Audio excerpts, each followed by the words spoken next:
What is the difference between icing sugar and powdered sugar? Hello everyone.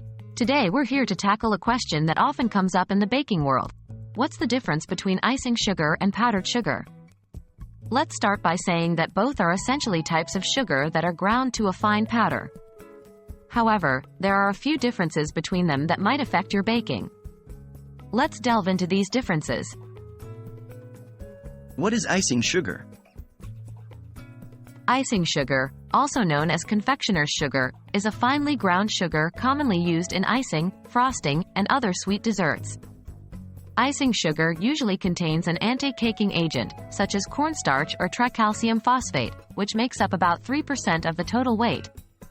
This is added to prevent clumping and to ensure a smooth texture.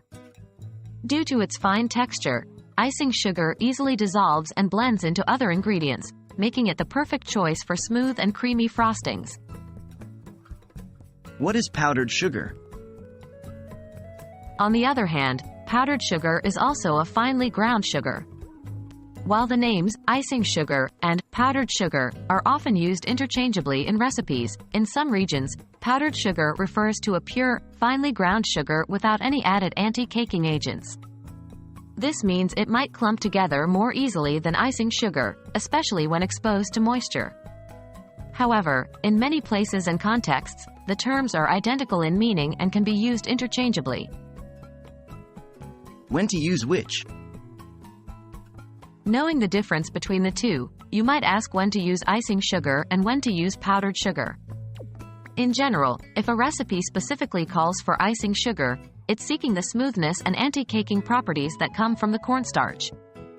But for most home baking purposes, the two can be used interchangeably, especially if you're making something like a frosting or glaze where the sugar will be dissolved anyway. So, there you have it. Now you know the difference between icing sugar and powdered sugar. Keep in mind that, depending on where you live, these terms might be used interchangeably. However, remember that anti-caking agents in icing sugar can sometimes play a crucial role in your recipe. Happy baking, everyone, and see you in the next video.